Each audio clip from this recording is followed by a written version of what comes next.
খেয়াল করবেন তিনি ওযু বানায়, তাদের আদর্শটা, তাদের চরিত্র, তাদের ক্যারেক্টারটা কেমন দেখেন, তাদের আদর্শ কেমন, কেমন শিক্ষা ছিল বন্ধু তাদের। বুড়ো দাদু যখন ওযু বানায়, দুই ভাই চিন্তা করলেন, খেয়াল করলেন, এক ভাই আর এক ভাইকে ডেকে ডেকে বলে, ভাইয়া নজর দিয়ে চেয়ে দেখো, বুড়ো দাদু ওযু বানায় কিন্তু ওযু তো হয় না। এখন দাদুকে কেমন করে ওযু শিখাবো, কিন্তু দাদুর এই ভুল কিন্তু আজকে আমাদের দুই ভাইকে সংশোধন করতে হবে। জোরে জোরে বলেন না সুবহানাল্লাহ। এবার বন্ধু দুই ভাই ধীরে ধীরে ধীরে ধীরে ওই বুড়ো দাদুর কাছে চলে গেল, যে দাদুকে সালাম দিলেন। সালাম দেওয়ার পরে দাদু সালামের জবাব দিলেন। দাদুকে বললেন, দাদু আপনি কেমন আছেন? দাদু বললেন, আমি ভালো আছি। আপনার বাসার সবাই কেমন আছে? বাড়ির সবাই কেমন আছে? বললেন, সবাই ভালো আছে। এবার ইমাম হাসান হোসেন দুই ভাই বুড়ো দাদুকে একটা ডাক দিয়ে বলল, দাদু, দাদু গো, আপনাকে আজকে একটা ফয়সালা দিতে হবে গো দাদু। কই দাদু কি রে? কয় ফয়সালাটা হলো, আমরা দুই ভাই মিলে আজকে ওযু বানাবো, আপনি দাদু ফয়সালা দিবেন কার ওযু বেশি সুন্দর। জোরে জোরে বলেন না সুবহানাল্লাহ। দাদু, দাদু গো, আমরা দুই ভাই মিলে আজকে ওযু বানাবো, আপনাকে ফয়সালা দিতে হবে কার ওযু বেশি সুন্দর। দাদু বললেন, ঠিক আছে দাদু ভাই। এবার দুই ভাই মিলে জান্নাতের যুবকদের সরদার নবীজির কলেজার টুকরা, এবার দুই ভাই মিলে ওযু বানাইলেন। বুড়ো দাদু অবাক দৃষ্টিতে, পলকহীন দৃষ্টি দিয়ে দাদুর দিকে তাকায় রইল। দাদু তাকায় রইল এই দুই ভাইয়ের দিকে। দাদু মনে মনে চিন্তা করে, কে রে এই নুরানি দুই সন্তান? তাদের চেহারা এত নুরানি, তাদের আচরণ এত মিষ্টি, তাদের বডি ল্যাঙ্গুয়েজ এত সুন্দর, কে রে তারা? কি তাদের বংশ পরিচয়? এবার দুই ভাই মিলে ওযু বানাইলেন। ওযু বন্ধু ধীরে ধীরে ধীরে ধীরে আস্তে আস্তে কমপ্লিট করলেন। এখনকার আমাদের যুবকেরা ওযু যখন করতে যায় দেখবেন প্রস্রাব করার পরে ভালো করে পবিত্র হয় না। ওযু যখন করে ওযুটা হয়েছে কিনা সেটাও তারা কি করতে পারে না। ধীরে ধীরে দুই ভাই মিলে ওযু বানাইয়া দাদুকে ডাক দিলেন, দাদু গো বলে দাও কার ওযুটা বেশি সুন্দর হয়েছে। এবার বন্ধু ওই বুড়ো দাদু ডাক দিয়ে বলে, কে রে তোমরা? এত সুন্দর তোমাদের ওযু, কে শিখিয়েছে তোমাদেরকে এই ওযু? তোমাদের বংশ পরিচয় কি রে? এবার ইমাম হাসান হুসাইন দুই ভাই ডাক দিয়ে বললেন, দাদু, দাদু, আমরা পৃথিবীর কোন সাধারণ মানুষ নয়। আপনার নবী রাহমাতাল লিল আলামিন, আল্লাহর প্রিয় হাবিব, যার নাম আল্লাহ রেখেছেন হাবিবুল্লাহ, ওই নবী মুহাম্মদ রাসূলুল্লাহ সাল্লাল্লাহু আলাইহি ওয়াসাল্লাম কলিজার টুকরা ফাতেমা, ওই ফাতেমার কলিজার টুকরা আমরা দুই হাসান হুসাইন দুই ভাই। ঝরে ঝরে বলুন না সুবহানাল্লাহ। এবার ওই বুড়ো দাদু একটা ডাক দিয়ে বললেন, দাদু গো, তোমরা দুই ভাইয়ের ওযুটাই হয়েছে সুন্দর, আমি দাদুর ওযুটাই হয় নাই। জোরে জোরে বলুন না সুবহানাল্লাহ। আমরা যদি কেউ একটা এক্সাম্পল দিলাম, আমরা যদি কেউ অন্যায় করে তাকে আগে ধাক্কা মারি, তাকে অ্যাঙ্কার করি, তাকে যতটুকু ছোট করা যায়, তাকে যতটুকু ইনসাল্ট করা যায়, আমরা সেইটুকু চিন্তা করি। আর নবীজির কলিজার টুকরা ওই ইমাম হাসান হুসাইন দুই ভাইয়ের দিকে নজর দিয়ে দেখেন, বন্ধু ভুল হয়েছে, দাদুকে ভুল বললে কষ্ট হবে, মুরব্বী মানুষ কষ্ট পাবে, কষ্ট দেয়নি, দাদুকে পরীক্ষার মধ্যে ফালাই দিলেন। কৌশল করে বন্ধু দাদুর মধ্যে কি শিখিয়ে দিলেন? ওযু শিখিয়ে দিলেন। ঠিক তেমনি ভাবে 61 হিজরিতে পৃথিবীর মানুষকে সত্যের পক্ষে কেমন করে লড়াই করতে হয়, সত্যকে প্রতিষ্ঠিত করার জন্য কেমন করে লড়াই করতে হয়, কেমন করে বন্ধু যুদ্ধ করতে হয়, এই শিক্ষাটা ওই কারবালার ময়দান থেকে আপনাকে আমাকে দিয়ে গেছে। আপনারা মনে রাখবেন, সত্যবাদী জেন্টেল বন্ধুরে আমার, ওই মানুষগুলো যদি সংখ্যায় যদি অল্প হয়, আর মিথ্যাবাদী বেঈমান কাফের মুশরিক মুনাফিক যদি অসংখ্য হয়, মুষ্টিময় কিছু লোকের কাছেই তারা হেরে যাবে। আপনারা আমরা দেখবো কিনা জানি না বন্ধু, বেঈমান কাফের এবং মুসলমানদের বড় যুদ্ধ হবে। এই যুদ্ধ অনুষ্ঠিত হবে বন্ধু ভারতে। এই যুদ্ধের সম্ভাবনা আমরা দেখতে পাই। যুবক, কচু গাছ যেমনি ভাবে কাটে, বেঈমানেরা মুসলমানকে এমনি ভাবে কাটবে রে। এখনো সময় আছে, আলেমদের সাথে প্রেমের ডুরি লাগাও, তাদের কাছ থেকে কৌশল জানো, আল্লাহ রহমত কেমন করে পাওয়া যাবে সেই প্রত্যাশা করো, নয়তো বেঈমান কাফেরের সবল থেকে বাঁচতে পারবা না বন্ধু। সর্বশেষে মুসলমানরাই বিজয়ী হবে।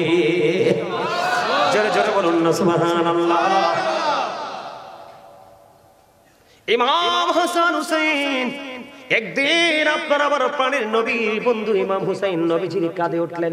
খেয়াল করবেন বন্ধু আমি কি বুঝাইতে চাই।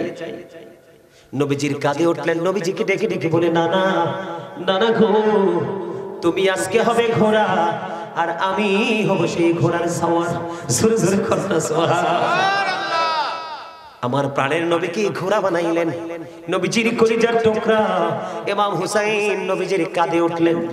উঠে আবার নানাকে ডেকে ডেকে বলে, নানা নানা গো, বলে দাও না কে বড়, তুমি বড় নাকি আমি বড়? এবার আমার নবীজি একটা ডাক দিয়ে বললেন, নানা গো, এই উত্তরটা আমি দিব না, এই উত্তরটা তুমি দিয়ে দাও। এবার ইমাম হুসাইন একটা ডাক দিয়ে বললেন, নানা নানা গো, তুমি হৃদয় খুলে শোনো গো নানা, আমার কাছে মনে হয় তোমার চাইতে আমি দামি। নানা নানা গো, তোমার চাইতে আমি দামি। নবীজি ইমাম হুসাইনের বিচক্ষণতা দেখে আশ্চর্য হয়ে গেলেন। এই ছোট্ট বাচ্চা কেমন করে কনফিডেন্সলি সে আনসারটা দিয়ে দিল, উত্তর দিয়ে দিল। এবার নবীজি ডেকে ডেকে বললেন, নানা তুমি একটু ব্যাখ্যা করে একটু এক্সপ্লেইন করো, তুমি কেমন করে আমার চাইতে বড়, আমার চাইতে দামি? এবার ইমাম হুসাইন ডাক দিয়ে বলে, নানা গো, আমার মা জান্নাতের সরদারি ফাতেমা, তোমার মা তো আমার মায়ের মতো না। জোরে জোরে বলেন না সুবহানাল্লাহ। ও বিংরা বড় মানুষ, কত প্রেম কত ভালোবাসা হৃদয়ে ঢুকে দেখো রে। এবার নানাকে ডেকে ডেকে বলে, নানা গো, আমার বাবা শের খুদা আলী, তোমার বাবা তো আমার বাবার মতো না। নানা নানা গো, আমার নানা রাহমাতাল লিল আলামিন, তোমার নানা তো আমার নানার মতো না। জোরে জোরে বলুন সুবহানাল্লাহ। সুবহানাল্লাহ ওয়ালহামদুলিল্লাহ লা ইলাহা ইল্লাল্লাহ। সুবহানাল্লাহ আলহামদুলিল্লাহ লা ইলাহা ইল্লাল্লাহ। লা ইলাহা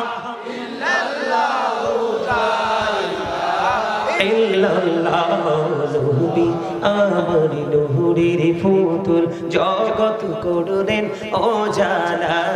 নবী আমার নূরের ফুতুল, জগৎ করলেন উজালা।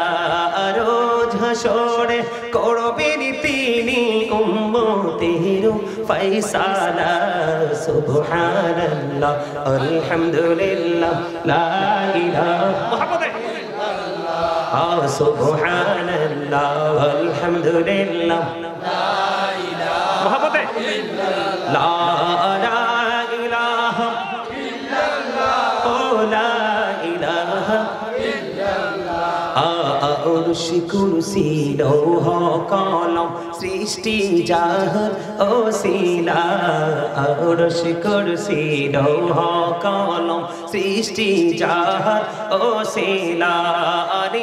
যে আল্লাহ খুশি হইয়া নাম রাখলেন হাবিবুল্লাহ। সুবহানাল্লাহ আলহামদুলিল্লাহ লা ইলাহা ইল্লাল্লাহ। সুবহানাল্লাহ আলহামদুলিল্লাহ লা ইলাহা ইল্লাল্লাহ। লা ইলাহা ইল্লাল্লাহ লা ইলাহা ইল্লাল্লাহ।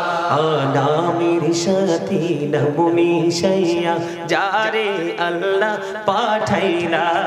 নামের সাথে নাম মিশাইয়া যারে আল্লাহ পাঠাইলা। যে আল্লাহ দোস্ত বলে তাহার প্রেমে মজিলা সুবহানাল্লাহ আলহামদুলিল্লাহ লা ইলাহা ইল্লাল্লাহ সুবহানাল্লাহ আলহামদুলিল্লাহ লা ইলাহা ইল্লাল্লাহ লা ইলাহা লা ইলাহা ইল্লাল্লাহ শাহাদাতের বাণী ঠোঁটে আসিলেন কামলি ওয়ালা শাহাদাতের বাণী ঠোঁটে আসিলেন কামলি ওয়ালা মকতে ফুটিল রবি নূরে মিন্নো রে আলা সুবহানাল্লাহ আলহামদুলিল্লাহ লা ইলাহা ইল্লাল্লাহ সুবহানাল্লাহ আলহামদুলিল্লাহ লা ইলাহা ইল্লাল্লাহ লা ইলাহা ইল্লাল্লাহ লা ইলাহা ইল্লাল্লাহ লা ইলাহা ইল্লাল্লাহ মুহাম্মাদুর রাসূলুল্লাহ সাল্লাল্লাহু আলাইহি ওয়াসাল্লাম। এইটা হলো জান্নাতের মেহমানদের জন্য খারাপ। আপনারা বলেন রূহুর শান্তি মিলছে কি মিলছে না? এই যত আমল করবেন রূহের শান্তি মিলবে, এটাই হলো রূহের খাবার। বন্ধু বলতেছিলাম রে, ইমাম হুসাইন এমন একটা নাম, ইমাম হাসান রাদিয়াল্লাহু তাআলা আনহু এত বড় প্রেমী যার কথা বলে বন্ধু শেষ করা যায় না। একদিন এই গ্রাম্য লোক, আমি আগে তাদের মর্যাদাটা, তাদেরকে আল্লাহ কত ভালোবাসে শুধু এই জায়গাটা কয়েকটা এক্সাম্পল দিয়ে বন্ধু, তারপর আমি কারবালার মর্মান্তিক অধ্যায়ে ঢুকবো। ইমাম হাসান হুসাইন এই দুই ভাইকে আল্লাহ কত বেশি ভালোবাসে দেখে।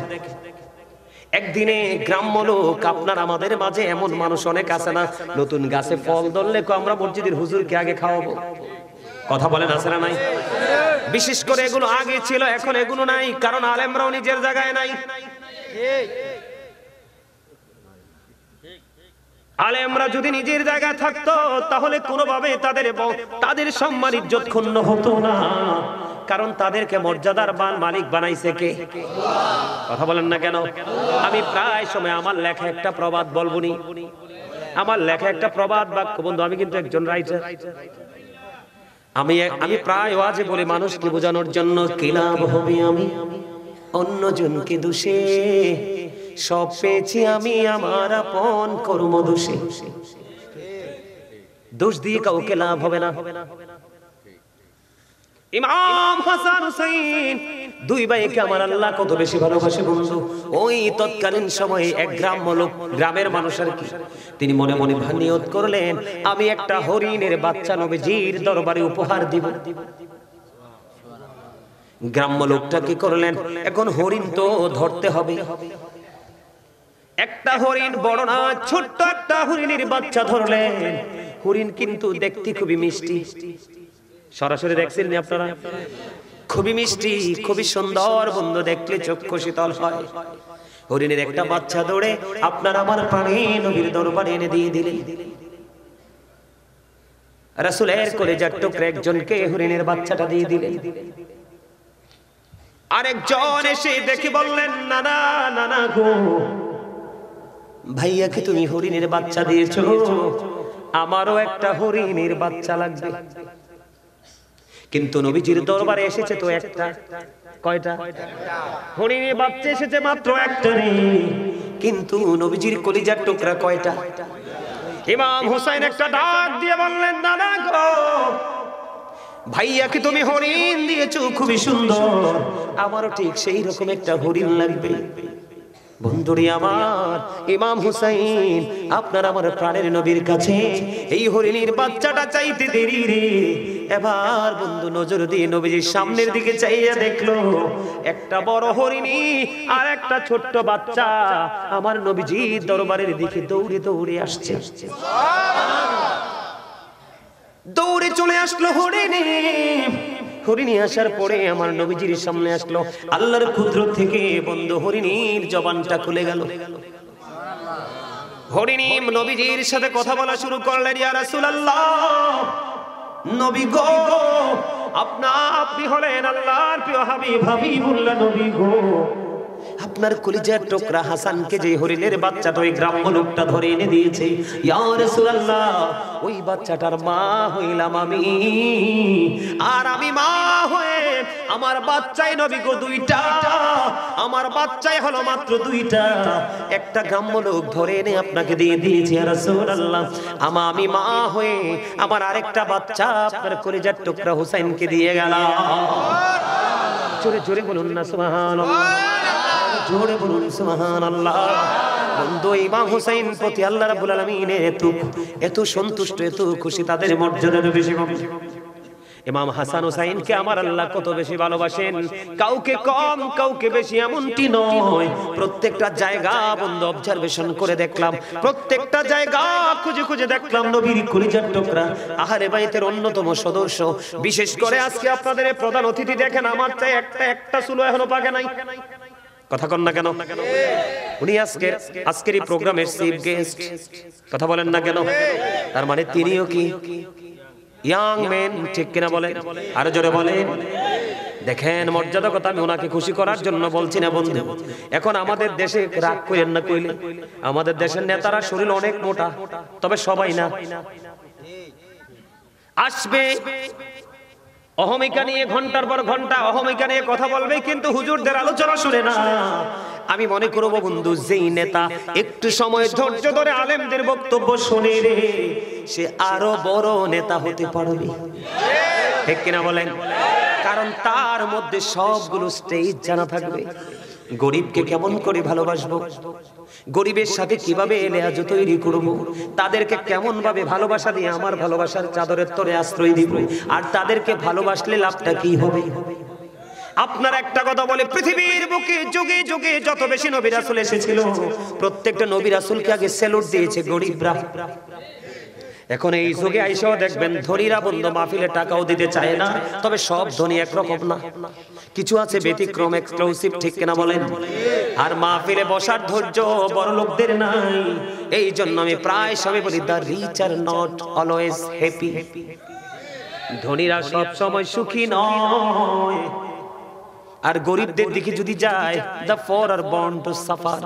গরিবরা জন্মগ্রহণ করেছে দুঃখ ভোগের জন্য, আর এই দুঃখ সাফারিংটা করে বন্ধু সমাজের ক্যারেক্টারলেস প্রভাবশালীর কারণে। কথা বলেন না কেন? বলে হুজুর সে ক্যারেক্টারলেস কেন হয়? একটা মাত্র কারণ, জীবনে সব শ্রেণীর মানুষের সাথে বন্ধুত্ব করলো, আর সমালোচনা শুধু আলেমদেরই করলো। আছে না নাই? আমি আগেই বলেছি সব তো একরকম নয়। আমার কাছে আজকে ভালো লাগলো বন্ধু, অনেক বেশি ভালো লাগছে। দুইজন অনারেবল পারসন পাশে বসে বসে আলোচনা শুনছে। এই মেসেজ যখন জানবে, একটা বক্তব্য দিতে গেলে বন্ধু যুবকদেরকে এই বক্তব্য দিয়ে তিনি উৎসাহিত করতে পারবে। কথা বলেন না কেন? আরো জোরে বলেন। আপনি যদি মনে করেন যে এটা বললে মান সম্মান ক্ষুণ্ণ হবে, নো, এটাই হলো বাস্তবতা। আপনি লেকচারার হতে হলে আরেকজন লেকচারারকে ফলো করতে হবে। বন্ধুরে আমার, এই জন্য বলেছি আমরাও তো যুবক, ইমাম হাসান হুসাইন তো যুবক।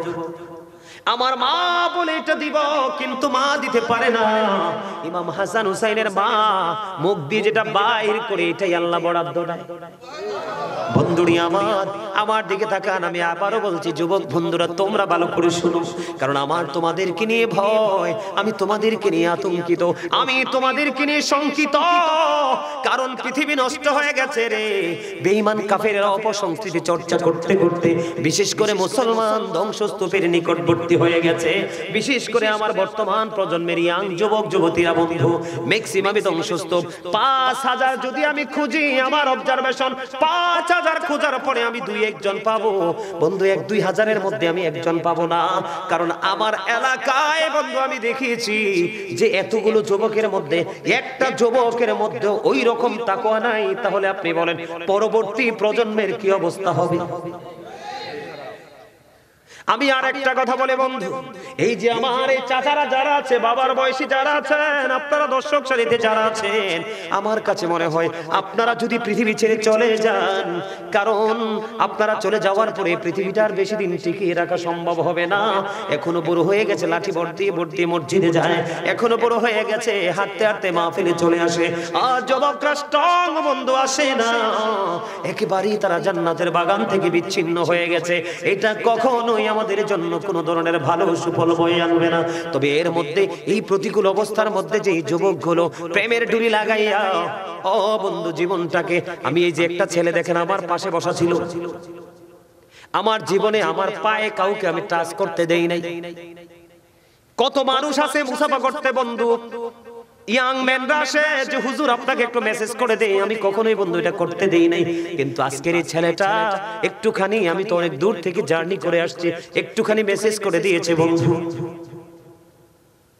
আইসা বলতেছে হুজুর আমার মা আপনার এত ভক্ত, আমি এত আলোচনা শুনি, আমাকে আপনি কিছু উপদেশ দিয়ে যাবেন, যে উপদেশটা আমার জীবনের গতিটাকে ধারাটাকে পরিবর্তন করে দিবে। আপনি বলেন একটা যুবক যদি এমন করে বলতে পারে, তাহলে বন্ধু এই যুবকটা কিন্তু এই বর্তমান প্রজন্মে একটু অসাধারণ। কথা বলেন না কেন?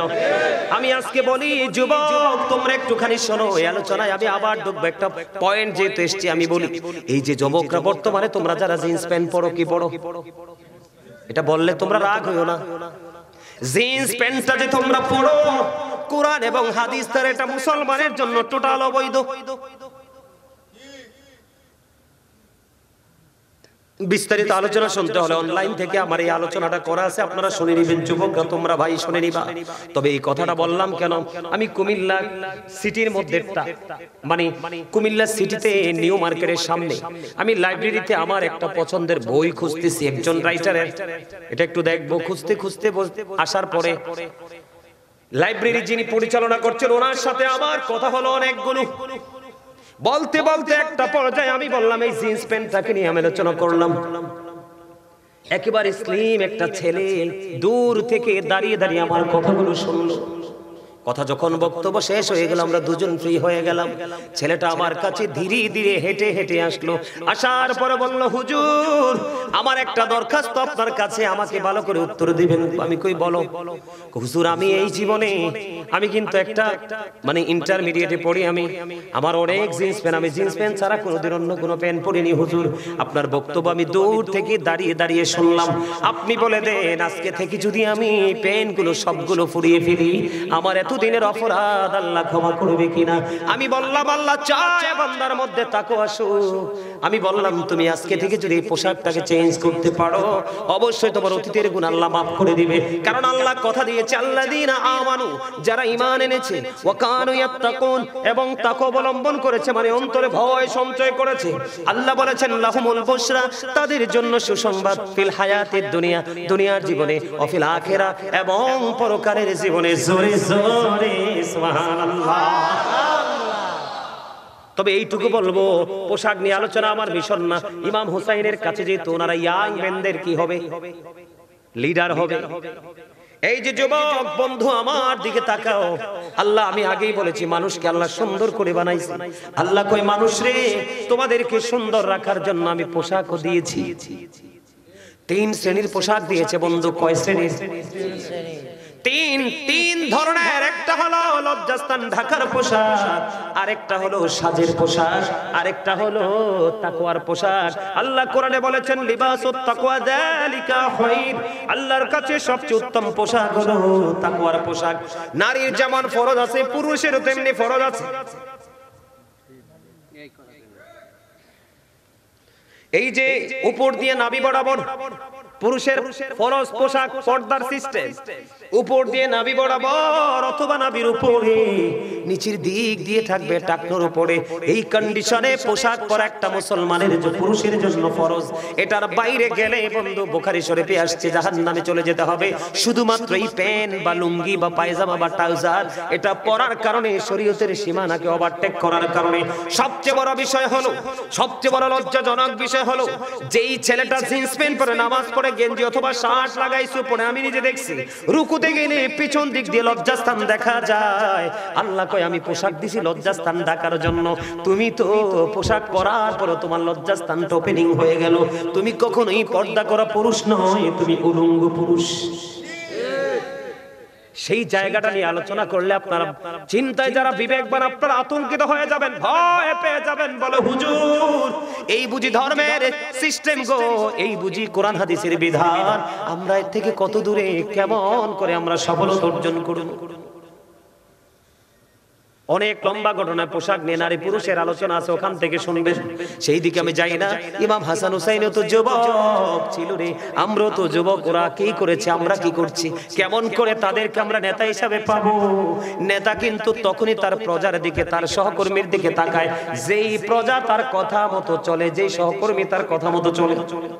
কথা বলেন না কেন? বন্ধু বলতে চেয়েছিলাম, ইমাম হাসান হুসাইন দুই ভাই বন্ধু হাতের লেখা লিখলেন। হাতের লেখা লিখতে লিখতে দুই ভাই বন্ধু হাতের লেখা নিয়ে নবীজির কাছে গেলেন। নানা গো বলে দাও না কার লেখা বেশি সুন্দর। নবীজি বললেন তোমার বাবার কাছে যাও। বাবা হযরত আলীর কাছে চলে গেল রে। আলীর কাছে যাওয়ার পরে আলী ডাক দিয়ে বললেন, ছোট্ট করে বলছি আমার অনেক আলোচনা বাকি বন্ধুরে আমার। এবার আলী বললেন তোমার মায়ের কাছে যাও। বন্ধু খেয়াল করবে ইমাম হাসান হুসাইনের মর্যাদা, তাদের ভালোবাসা কতটুকু। এবার কি করলেন, মা খাতুনে জান্নাত ফাতেমার কাছে চলে গেলেন। যাওয়ার পরে বন্ধু এবার তিনি কি করলেন, মা ফাতেমা ডাক দিয়ে বললেন বাবা, বাবা গো আমার কাছে খেয়াল করেন। মা ফাতেমা ডেকে ডেকে বলছে বাবা গো আমার কাছে 7টা মতি আছে। কয়টা? আমার কাছে 7টা মতি আছে গো। তোমরা যে যত বেশি কুরাতে পারবে তোমরা তত বেশি সুন্দর লেখা, যে যত বেশি কুরাবে তত বেশি সুন্দর বলে বিবেচিত হবে। এদিক দিয়ে মা ফাতেমা ফয়সালা দিলেন দুই ভাইকে দিয়ে দিও। মা ফাতেমা মুতিটা নিক্ষেপ করতে দেরি রে, অটোমেটিক্যালি মতিটা 2টা টুকরা হয়ে দুই ভাইয়ের ভাগে বন্ধু চলে গেল। আর দুই ভাইয়ের ভাগে যখন চলে গেল মা ফাতেমা ফয়সালা দিল, বাবা কারো লেখা বেশি কারো লেখা কম এমনটি নয়, আমরা দুই ভাইয়ের হাতের লেখাই সমান সুন্দর। জোরে জোরে বলুন না সুবহানাল্লাহ। শুধু এমনটি নয় রে, ও বন্ধু হৃদয়ের জানালা খুলে তোমরা সব, ও বেংরাব গ্রামের আমার ভাই আমার বাবা গো, মা বোনদেরকে বলছি গো, তোমরা কত প্রতিশ্রুতি দাও সন্তানকে, কিন্তু প্রতিশ্রুতি শেষ পর্যন্ত রাখতে পারো না। আর মা ফাতেমা এবং তার সন্তান কত দামি রে। ছোট্ট ছেলে হুসাইন খেলতে রওনা দিয়েছে। একদিন খেলতে যাওয়ার সময় মা ফাতেমার গলা জড়িয়ে ধরলেন, গলা জড়িয়ে ধরে ডেকে ডেকে বলছেন মা গো আজকে খেলতে যাব, খেলা শেষ করে আসার পরে আমাকে আপেল খাওয়াতে হবে। মা ফাতেমা হুট করে বলে ফেললেন বাবা, বাবা গো যাও তুমি খেলা শেষ করে আসো, আমি মা কথা দিলাম খেলা শেষ করে আসার পরে আমি তোমাকে আপেল খাওয়াবো। এবার বন্ধু মা ফাতেমা ইমাম হুসাইনকে প্রতিশ্রুতি দিয়ে দিলেন, চলে গেল। কিন্তু ইমাম হুসাইন যখন চলে গেল প্রস্থান করলো, প্রস্থান করার পরে মা ফাতেমার মধ্যে হঠাৎ করে একটা চিন্তা চলে আসলো, আমি যে আমার কলিজার টুকরা হুসাইনকে বলে দিলাম খেলা শেষ করে আসলে আপেল দিব রে, আমি আপেল দিব কোত্থেকে, কারণ মদিনার কোথাও তো আপেল নাই। জোরে জোরে কন্যা আল্লাহু আকবার।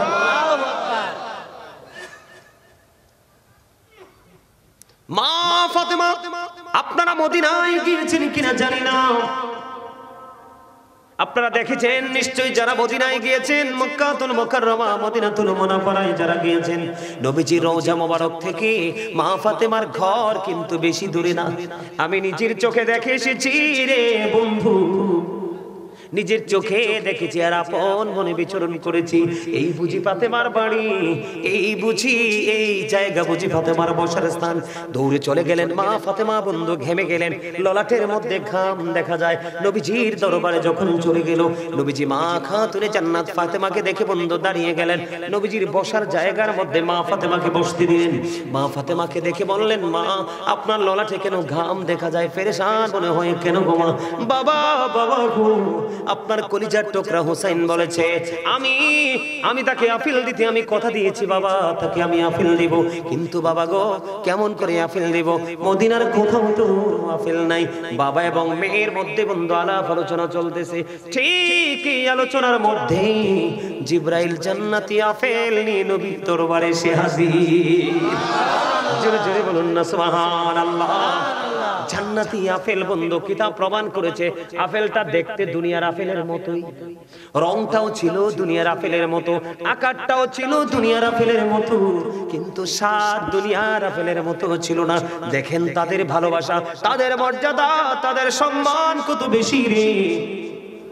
এবার কি করলেন? জিবরাইল বললেন, ইয়া রাসূলুল্লাহ, ইয়া হাবিবাল্লাহ, নবী গো, আমার কি লাগবে? দুইটা বাটি লাগবে, একটা চাকু লাগবে। দুইটা বাটি। মা ফাতেমা জলদি করে চলে গেলেন বন্ধু মা আয়েশার ঘরে। ওখান থেকে গিয়ে দুইটা বাটি আনলেন, একটা চাকু আনলেন। খেয়াল করবেন এবার কি করলেন? জিবরাইল একটা আপেলকে অর্ধেক করলেন, অর্ধেক করে প্রাণীর নবীর হাত মোবারক অর্ধেকটা দিয়েছেন, ইয়া রাসূলুল্লাহ, এটা সবাই মিলে ভক্ষণ করবে। আর অর্ধেকটা আপেল একটা বাটির মধ্যে রাখিয়া আর একটা বাটি দিয়ে বন্ধু ঢাকনা দিয়ে চলে গেলেন জিবরাইল নবীজির কাছে। কানে কানে প্রেমময় বক্তব্য দিয়ে জিবরাইল চলে গেলেন। ইমাম হুসাইন চলে আসলো, মা ফাতেমা তার ঘরে চলে গেল। মা ফাতেমা আসার পরে ইমাম হুসাইনকে যখন আপেল দিল, ইমাম হুসাইন এবার আপেলকে আশ্চর্য হয়ে গেল। মা মা গো, আমার জীবনে কোনোদিন এমন মজার আপেল আমি ভক্ষণ করিনি। মা গো, কোথা থেকে তুমি আপেল এনেছো? এখন থেকে প্রতিদিন আমাকে আপেল দিতে হবে। জোরে জোরে সুবহানাল্লাহ। মা ফাতেমা একটা ডাক দিয়ে বললেন, বাবা বাবা গো, এই আপেল তো আমি ব্যবস্থা করিনি, তোমার নানার কাছে চলে এসেছে আপেল জান্নাত থেকে। এবার দৌড়ে চলে গেল নানার কাছে। নানা, এই আপেল এত মজার, এতদিন কেন দাওনি? এখন থেকে প্রতিদিন আমাকে মজার আপেল দিতে হবে। জোরে জোরে কন্যা সুবহানাল্লাহ। নবীজি বললেন, নানা গো, তোমার প্রতিদিনের আপেলের ব্যবস্থা হয়ে যাবে।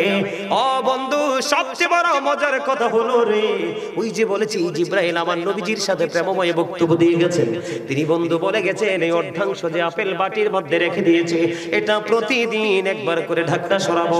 আজকের দিনে সবাই আপেল খাইলো, দিন চলে গেল বন্ধু, রাত্র ফুরিয়ে গেল। সকাল যখন হলো, সময় মতো মা খাতুনে জান্নাত ফাতেমা ওই বাটিটা সরাইয়া দেখে বন্ধু, ওই অর্ধাংশ আপেল পুরো আস্তা হয়ে আছে। জোরে জোরে বলেন না সুবহানাল্লাহ। আরো জোরে জোরে বলেন না সুবহানাল্লাহ। আপেল রাখছে কি? এবার দেখলেন পুরো আপেলটা গোটা হয়ে আছে। জিবরাইল রাসূলকে বলে গেছে, ইয়া রাসূলুল্লাহ, এই দিক দিয়ে প্রতিদিন একবার করে ডাকটা সরাবে, এই দিক দিয়ে আপেলটা গোটা হয়ে থাকবে, অর্ধেকটা কেটে আপনারা সবাই খাবেন। আর যেমন করে আমি অর্ধেকটা বাটির মধ্যে রেখেছি গো, এই অর্ধেকটা প্রতিদিন ঢাকনা সরাবেন বন্ধু। আজকের দিন চলে গেল, আপেল কিন্তু একটাই। আজকে যে খাইছে ওই মজা, ওই যেদিন পরের দিন খাইলেন দেখে পরের দিন এই রকম না, পরের দিন ভিন্ন রকমের স্বাদ। জোরে জোরে সুবহানাল্লাহ। এবার আবার কি করলেন মা খাতুনে জান্নাত ফাতেমা, আজকে আবার অর্ধাংশ বন্ধু একটা বাটির মধ্যে রেখে দিলেন। ঢাইকা যখন রেখে দিল, আবার বন্ধু দিন চলে গেল, রাত্র চলে গেল। পরের দিন যখন দিন শুরু হলো, মা ফাতেমা আবার ঢাকনাটা সরাইয়া দেখে পুরো আপেলটা আবার আস্তা হয়ে আছে। জোরে বলেন না আল্লাহু আকবার। আবার মা ফাতেমা বন্ধু অর্ধেকটা কাটলেন আর অর্ধেকটা ঢেকে রেখে দিলেন। এমনি করে করে বন্ধু আজকে আপেল খাইলেন। গত 2 দিনের মতো নয়, আজকে আপেলের স্বাদ পুরো ব্যতিক্রম। এমনি করে করে 2 বছর কিতাব প্রমাণ করেছে বন্ধু, 2 বছর আপেলের ঢাকনা সরাইলে গোটা, আপেলের ঢাকনা সরাইলে বন্ধু আস্তা হয়ে যায়। এমনি করে করে 2 বছর পর্যন্ত ঢাকনা সরানো, ঢাকনা সরানোর পরে দেখলেন আপেলটা পুরো গোটা হয়ে আছে। 2 বছর পরে বন্ধু আপেলটা অদৃশ্য হয়ে যায়। জোরে জোরে সুবহানাল্লাহ। ইমাম হুসাইনের দাম এমন, আমার নবীজি মসজিদের মধ্যে খুতবা দিতেছিলেন বন্ধু, এমন সময় দেখলেন ছোট্ট হুসাইন 2 ভাই হেলে দুলে আসতেছে। আমাদের খুতবা দেওয়ার গুরুত্ব কত বেশি আর তাদের মর্যাদা কত বেশি বন্ধু। ইমাম হুসাইন দেখলেন, নবীজি দেখলেন তারা হেলে দুলে আসতেছে, মনে হয় যেন পড়ে যাবে। এমন অবস্থা দেখে নবীজি খুতবা দেওয়া বন্ধ করে ইমাম হুসাইনকে ওখান থেকে তুলে নিয়ে এসেছেন। জোরে জোরে কন্যা সুবহানাল্লাহ।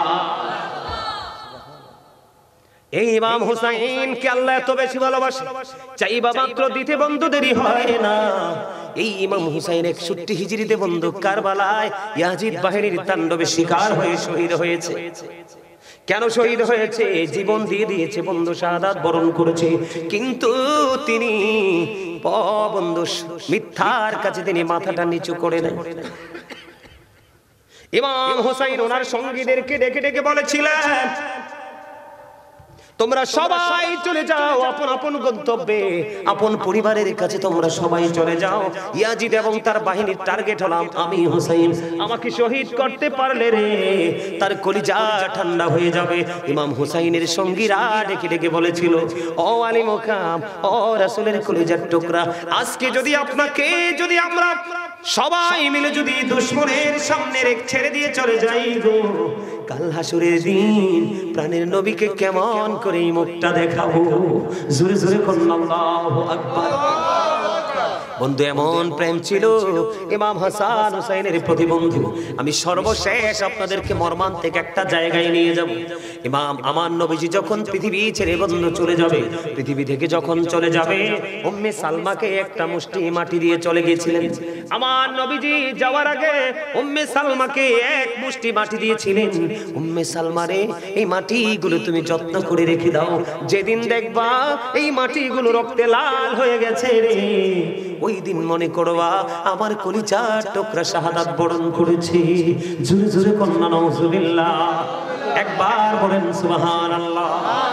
বন্ধু, নাউজুবিল্লাহ বলেছে এই কারণে, কারণ আমার নবীজি যে ভবিষ্যৎবাণীটা করে গেছেন, এইটা নবীর দুশমন নবীর বাগানকে হরণ করে নিয়ে যাবে। সুবহানাল্লাহ বললাম এই কারণে আল্লাহ রাব্বুল আলামিন আল্লাহর প্রিয় হাবিবকে এমন মর্যাদা দিয়েছে বন্ধু, তিনি পৃথিবী থেকে চলে যাওয়ার আগে স্ট্রেট ভাবে আপনাকে আমাকে তথ্যটা জানিয়ে গেছে। ধীরে ধীরে উম্মে সালমা মাটিগুলো বন্ধু যত্ন করে রেখে দিল। 61 হিজরিতে উম্মে সালমা এই মাটিগুলো চাইয়া দেখলো রক্তে লাল হয়ে আছে। যেই নবী না হলে কোনো কিছু হতো না, এই নবীর কলিজার টুকরা জান্নাতের সরদার বন্ধু ঘোষণা প্রাপ্ত। দুনিয়ায় থাকতে জেনেছে ওই নবীর কলিজার টুকরার জন্য ফারিদ ফুরাত নদীর পানি বন্ধু বরাদ্দ বন্ধ ছিল। তাদেরকে পানি খাইতে দেয়নি, পানি ইউজ করতে বন্ধু দেয়নি। বেঈমান কাফের মুশরিকেরা বন্ধু সেই পানি ইউজ করেছেন, কিন্তু রাসূলের কলিজার টুকরাকে বন্ধু ফুরাত নদীর পানি সবকিছু বন্ধ করে দিয়েছে। এরপরেও নবীজির কলিজার টুকরা মিথ্যার কাছে বন্ধু মাথা নত করে নাই। আপনাদের মধ্যে প্রশ্ন আসতে পারে, বলে হুজুর কেন গো ইমাম হুসাইন শাহাদাত বরণ করলেন, কেন তিনি যুদ্ধ করলেন? আমি আপনাকে বলি, ইয়াজিদের উপদেষ্টা যিনি ছিলেন, ইয়াজিদের উপদেষ্টার নাম ছিল বন্ধু শারজুন বিন মানসুর রুমি, যিনি ছিলেন একজন ইহুদি। দিনের বেলাতেই বানর নাচাতো, রাতের বেলা মদের আসর বসি অসৎ নারীদের কিনে বন্ধু নাচ গান নষ্ট কাজ করতো। জোরে জোরে কন্যা নাউজুবিল্লাহ। এমন একজন মানুষকে সাপোর্ট দিতে পারেনি। তার চরিত্রের যদি আমি বলি বন্ধু, 61 হিজরিতে কারবালা হলো, 63 হিজরিতে বন্ধু জিলহজ মাসের 3 দিন, কত 3 দিন হাররার ঘটনা ঘটিয়েছে 63 হিজরিতে। মসজিদে নববীর মধ্যে আজান দিতে দেয়নি, নামাজ পড়তে দেয়নি, ঘোড়ার বন্ধু আস্তাবল বানিয়েছিল।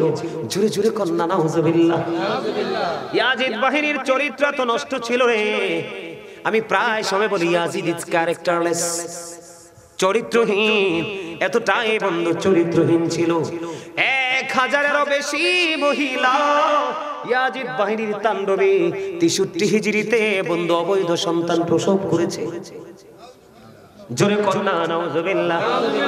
700-র বেশি সাহাবীকে অতর্কিতভাবে হত্যা করেছে। 10,000-এরও বেশি মদিনার নাগরিককে বন্ধু হত্যা করেছে।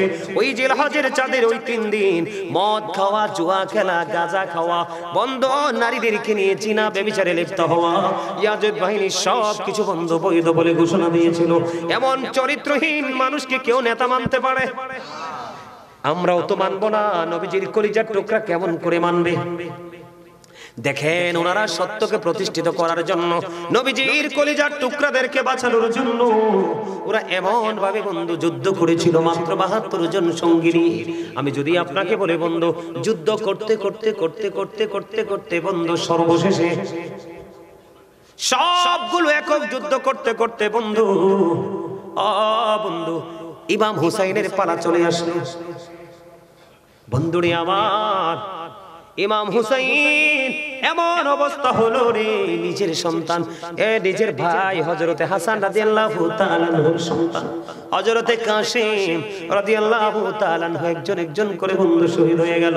তবে ইমাম হুসাইনের যে সন্তান আলী আকবর বন্ধু তিনি কি করলেন, যুদ্ধ যখন শুরু করলেন এমন পরিস্থিতি হয়েছিল যুদ্ধের ময়দানে যুদ্ধ করতে করতে আর কলিজা মানে না, কলিজা ফেটে যাচ্ছে রে, এত উত্তপ্ত ছিল বন্ধু ওই পরিবেশটা, বালুকণাগুলো বন্ধু রৌদ্রের এত বেশি তীব্রতা ছিল।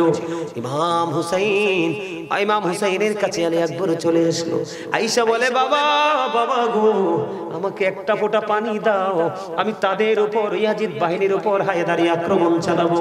এবার ইমাম হুসাইন কি করলেন, ওনার শুষ্ক জিহ্বাটা বন্ধ বের করে দিলেন, শুষ্ক জিহ্বাটা বের করে দিয়ে বললেন বাবা গো আমার কাছেও তো পানি নাই রে, আমি কেমন করে তোমাকে পানি পান করাবো বাবা, আমি যখন ক্লান্ত হয়ে যেতাম, আমি যখন পেরেশান হয়ে যেতাম, পানির যখন তৃষ্ণা লাগতো, আমি আমার নানার কাছে যখন বলতাম, আমার নানা তার পবিত্র নূরানী জিহ্বা মোবারক বের করে দিত, আমি হুসাইন ওই জিহ্বাটা চষে চষে আত্মার প্রশান্তি নিয়েছি।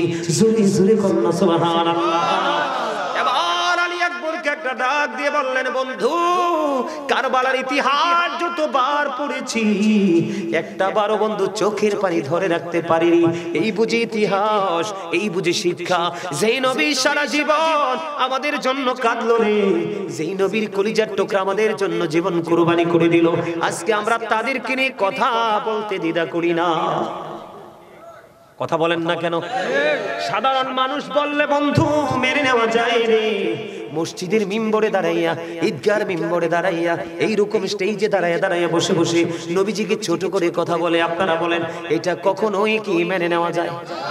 আমি আপনাদেরকে বলি বন্ধু, নবীজিকে জবান দ্বারা, অন্তর দ্বারা, সমর্থন দ্বারা যেই কোনো ভাবে নবীজিকে যদি আপনি নিচু করেন, হ্যাঁ করেন, আপনার ঈমান তো থাকবে না, আপনি যেন কুফরি করে ফেলেছেন। অত্যন্ত গভীর ভাবে চিন্তা করবেন বন্ধু। এবার কি করলো আলী আকবরের দিকে নবীজির কলিজার টুকরা আলী মুকাম ইমাম হুসাইন রাদিয়াল্লাহু তাআলা আনহু জিহ্বাটা বের করে দিল। এবার আলী আকবর শুষ্ক জিহ্বাটা চুষে নিল। শুষ্ক জিহ্বা চুষে কোনো লাভ নাই রে ও বন্ধু, আমাদের কলিজার টুকরা জান্নাতে আমাদের যিনি রিসিপশনে থাকবে ওই ইমাম হুসাইন, ওনার জিহ্বাটাও বন্ধু শুষ্ক হয়ে আছে, তাদের পানির কোনো তৃষ্ণা নাই, পানি খাওয়ার মতো কোনো, পানি পান করার মতো কোনো চিন্তাও তাদের নাই। তাদের চিন্তা হলো সত্যকে প্রতিষ্ঠিত করার জন্য সত্যের পক্ষ থেকে লড়াই করে কেমন করে শহীদ হবে। বলে হুজুর এটা কেমন করে জানলেন? ইমাম হুসাইন 61 হিজরিতে বন্ধু ইমাম হুসাইনের বোন যখন এসে ডেকে ডেকে বলল ভাইজান আপনি কি প্রস্তুতি নিয়েছেন? এবার ইমাম হুসাইন একটা ডাক দিয়ে বলল বোন রে, আমি এই মুহূর্তে আমার একটু তন্দ্রা আসছিল, তন্দ্রাচ্ছন্ন যখন আমি হয়েছি তখন আমার প্রাণে নবীর সাথে আমার নানার সাথে দিদার হয়েছে। তোমার দিদার হয়েছে কি গো? আমার নানা বলেছে ওরে আমার কলিজার টুকরা হুসাইন, কিছুক্ষণের মধ্যে তোমার আমার সাথে দিদার হবে। এতে বোঝা যায় বোন আমার শহীদের সময় খুবই কাছে। জোরে জোরে বলুন আল্লাহু আকবার। আমি শাহাদাত বরণ করব। ইয়াজিদ বাহিনী তাবুর চারপাশে ওত পেতে বসে আছে রে। ও বন্ধু আলী আকবর চলে গেল, শুষ্ক বাবার শুষ্ক জিহ্বা চুষে বন্ধু আলী আকবর চলে গেল, যুদ্ধের ময়দানে শহীদ হলো। বাবা বলে একটা ডাক দিল, ইমাম হুসাইন যুদ্ধের ময়দানে যাইয়া দেখে রে ও বন্ধু তীর তার এমন ভাবে মুখে বিঁধেছে, টানটা দিতে দেরি রে ওই কারবালার ময়দানে রক্তের বন্যা যেন বয়ে গেল বন্ধু। এবার নিজের কলিজার টুকরা প্রাণের সন্তান জান্নাতের বন্ধু ও যার বাবা জান্নাতের সরদার এবার বন্ধু কাঁধে করে তাবুর দিকে আনলো। ইমাম হুসাইন যখন আলী আকবরের কাছে যাচ্ছিলেন তখনও নাকি একটা চুল দাঁড়িয়ে বন্ধু পাকনা ছিল না, কিন্তু আলী আকবরের ওই পবিত্র দেহ নিতুর দেহ যখন কাঁধে নিল রে উনি নিয়ে তাবুর দিকে আসতেছে। ওই ইমাম হুসাইনের বোন ডেকে ডেকে বলছে আমি চাইয়া দেখি রে আমার বোনের ভাইয়ের চুল দাড়িগুলো পাইকা সাদা হয়ে গেছে। জোরে জোরে আল্লাহু আকবার। আর হযরতে হাসান রাদিয়াল্লাহু তাআলা আনহুর কলিজার টুকরা কাসেম রাদিয়াল্লাহু তাআলা আনহু বলল, চাচা চাচা গো, অনুমতি দাও গো, ওই সত্যের পথে সৈনিক হয়ে শাহাদাত বরণ করব, অনুমতি দাও।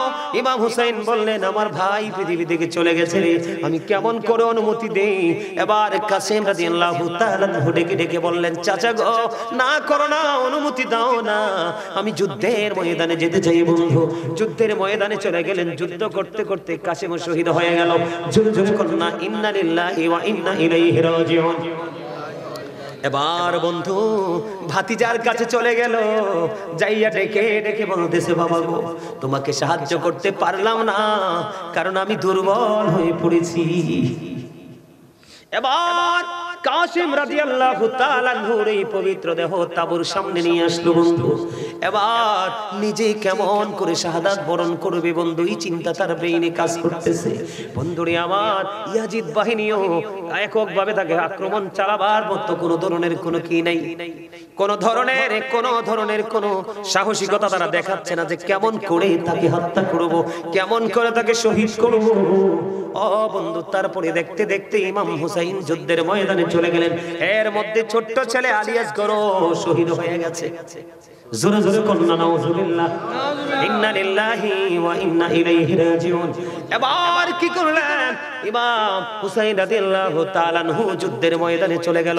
যুদ্ধের ময়দানে যখন বন্ধু চলে গেল, চলে যাওয়ার পরে চার পাশ দিয়ে ইয়াজিদ বাহিনী বন্ধু চলে আসলো, আক্রমণ করলো।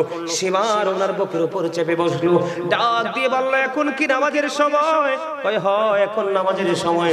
কই জীবনের শেষ সেজদাটুকু আল্লাহকে দিয়ে শহীদ হব। সুবহানাল্লাহ বলেন না? একদিকে নিজে সত্যের জন্য জীবন দিতে প্রস্তুত, আরেকদিকে শহীদ হয়ে যাবে, কিছুক্ষণের মধ্যে পৃথিবী থেকে চলে যাবে, কিন্তু নামাজ ছাড়ে না। কিন্তু আপনার আমার মধ্যে আমরা যারা আছি, ইচ্ছে করে আজান দিলে ঘোরাঘুরি করছি, কিন্তু নামাজ পড়ছি না। ইমাম হুসাইনকে পাওয়া যাবে?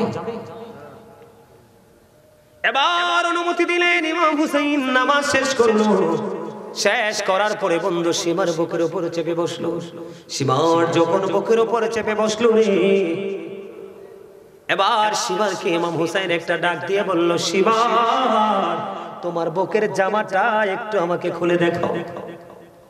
এবার সীমার তার বুকটাকে বন্ধু ফাঁকা করে দিল, ওপেন করে দিল। এবার সীমারের নিচের দিকে তাকাইয়া দেখলো ইমাম হুসাইন, সীমারের বুকের মধ্যে সাদা সাদা শ্বেত চিহ্ন দেখা যায়। আমাদের মধ্যে অনেক মানুষ দেখেন না, শরীরে বিভিন্ন জায়গায় সাদা হয়ে যায়, দেখছেন না? এটাকে বাংলাদেশে আমরা বলি শ্বেত রোগ। হাদিস শরীফের ভাষায় এটাকে কুষ্ঠ রোগ বা ধবল রোগ বলা হয়। এবার বন্ধু কি করলো, যখন সীমার কি করলো, বুকের জামা খুললো। ইমাম হুসাইন একটা ডাক দিয়ে বলল, সীমারে রে, তুই বুঝি সেই বদকিসমত রে, আমার নানা আমাকে বলে গিয়েছে, ও হুসাইন তুমি জেনে রাখো, সাদা সাদা দাগের কিছু কুকুর আমার এই সাজানো বাগানকে হরণ করে নিয়ে যাবে রে। তুই বুঝি সেই বদকিসমত, আমার নানা বলে গিয়েছেন যে তোমাকে শহীদ করবে, তার মধ্যে সাদা সাদা শ্বেত চিহ্ন দেখা যাবে। আমি সেই চিহ্ন দেখেছি রে শিবন, তোর মতো হতভাগা, তোর মতো কপাল পোড়া, তোর মতো বদকিসমত আর কেউ হতে পারে না বন্ধু। এবার কি করলেন দেখতে দেখতে ইমাম হুসাইন রাদিয়াল্লাহু তাআলা আনহুর এই দেহ থেকে মাথাটাকে আলাদা করে দিল বন্ধু। আমি আপনাদেরকে বলে রাখি, ইয়াজিদ মনে করেছিল ইমাম হুসাইনকে বন্ধু শহীদ করলে অনেক বড় সমাধান হবে। তিনি মনে করছে অনেক বড় জোর, তিনি বন্ধু অনেক লং সময় তিনি রাজত্ব করতে পারবে। কিন্তু কিতাব খুলে দেখলাম ইমাম হুসাইনকে শহীদ করার পরে ইয়াজিদ মাত্র 2 বছর 8 মাস, মতান্তরে 3 বছর 8 মাস মাত্র পৃথিবীতে ছিল। আপনারা বলেন এটাকে হায়াত বলে, এটাকে জীবন বলে? ইমাম হুসাইন এবং সঙ্গীরা যখন শাহাদাত বরণ করেছিল, ও বন্ধু এমন অবস্থা হয়েছিল, তারা ইমাম হুসাইনের শহীদের পরে ইয়াজিদ বাহিনী একটা বন্ধু কি করতে পারে নাই। একটা মুহূর্ত আমি শেষ করে দিচ্ছি, একটা মুহূর্ত বন্ধু শান্তিতে থাকতে পারে নাই। আমার দিকে তাকান, একটা एग्जांपल দিব কি দিব না? নেওয়ার দরকার আসেনি? আজকে আমাদের দেশে অনেক বড় নিজেকে পীর, বড় আলেম দাবি করে, কিন্তু ইয়াজিদের পক্ষে কথা কয়, ইয়াজিদের প্রশংসা করে, আছে না নাই? এদের সীমানায় যাবেন না বন্ধু। নবীজি বলেছে, উম্মত তোমরা সাবধান থেকো, কিয়ামতের আগে পৃথিবীতে সবচেয়ে একটা মুচির চাইতে, একটা কামার চাইতে, একটা তাঁতি, একটা জেলের চাইতেও নিকৃষ্ট হবে কিয়ামতের আগে একজন আলেম।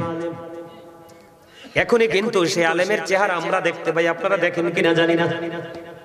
নবীজি বলেছে সাবধান থাকবেন বন্ধু। যেই ইয়াজিদ বাহিনী থেকে যেই ব্যক্তিটা বন্ধু ওই ফুরাত নদীতে তাদেরকে যাওয়ার জন্য, পানি সংগ্রহ করার জন্য বন্ধু বাধা দিয়েছিল, সৈনিক হিসাবে ইয়াজিদ বাহিনীর সৈনিক হিসাবে বন্ধু প্রতিবন্ধকতা সৃষ্টি করেছিল।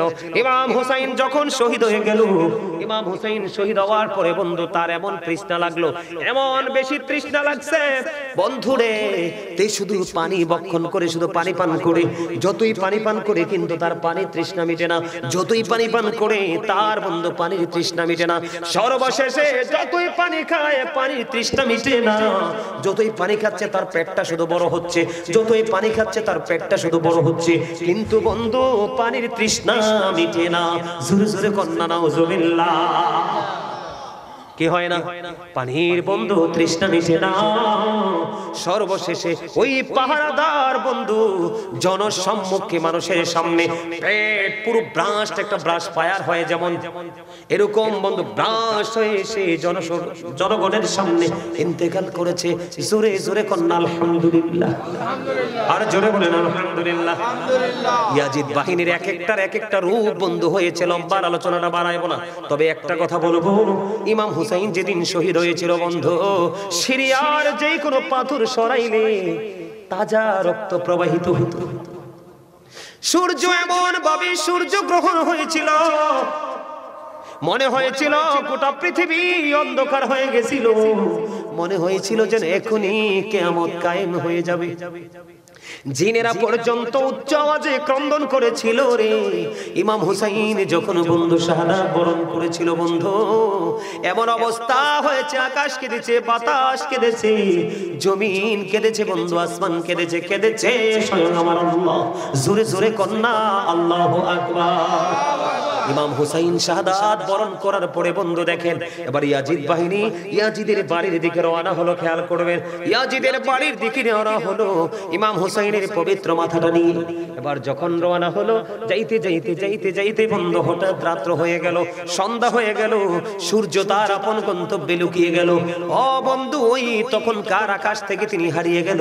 এবার অন্ধকার যখন হলো, ওই ইয়াজিদ বাহিনী রাস্তার ধারে একটা তাবু ঘাড়লো। তাবু যখন গেড়েছিল যেখানে, ওই পাশেই বন্ধু পাহাড়ের চূড়ায় ছিল এক খ্রিস্টান পাদ্রী। তিনি শুনতে পাইলেন যে রাসূলের কলিজার টুকরাকে শহীদ করে ফেলেছে হুসাইনকে। এবার ওই খ্রিস্টান পাদ্রী সহ্য করতে পারে নাই, এবার খ্রিস্টান পাদ্রী খবর পেয়ে দৌড়ে চলে আসলো। তাঁবুর মধ্যে এসে ডেকে ডেকে বলল, তোমরা কে রে? ও তোমাদের কাছে আমি আজকে রাত্রের জন্য একটা অনুরোধ করব। কয় অনুরোধটা কি? কয় অনুরোধ হলো, নবীজির কলিজার টুকরা হুসাইনের এই পবিত্র মাথাটা শুধু আমাকে আজকের একটা রাত্রির জন্য দিবা। সকাল বেলা আমি তোমাদের কাছে মাথাটা আবার হস্তান্তর করব, তার বিনিময়ে পাবে তোমরা 10,000 দিরহাম। এবার কি করলেন ইয়াজিদ বাহিনী? শুধু আপনাদেরকে বুঝাইতে চাই, ইমাম হুসাইন শহীদ হয়েছে বন্ধু সত্যকে কি করার জন্য? প্রতিষ্ঠিত করার জন্য। আর ইয়াজিদ বাহিনী একটার পর একটা অন্যায়, একটার পর একটা অপরাধ, একটার পর একটা জুলুম, তাও নবীজির কলিজার টুকরা নবীজির পরিবারের উপর করেছে, শুধুমাত্র পৃথিবীর লোভে পড়ে বন্ধু। কিন্তু তারা পৃথিবীতে বেশি দিন বিচরণ করতে পারে নাই। এবার ওই খ্রিস্টান পাদ্রী যখন বলল, ইমাম হুসাইনের মাথাটা আমাকে দিয়ে দাও, একটা রাত্রির জন্য 10,000 দিরহাম দেব। এবার তারা রাজি হয়ে গেলেন। 10,000 দিরহাম দিয়ে বন্ধু মাথাটা নিয়ে গেল। দেখেন বন্ধু, ইয়াজিদ কিন্তু তার বাহিনী মুসলমান ছিল। কি ছিল? তারা কিন্তু বেঈমান কাফের মুশরিক ছিল না বন্ধু। ইয়াজিদের বাবা আলী, ইয়াজিদের বাবা ছিলেন বন্ধু নবীজির একজন প্রিয় সাহাবী আমির মুয়াবিয়া। দেখেন একজন মুসলমান, এটাকে কেমন মুসলমান বলবো?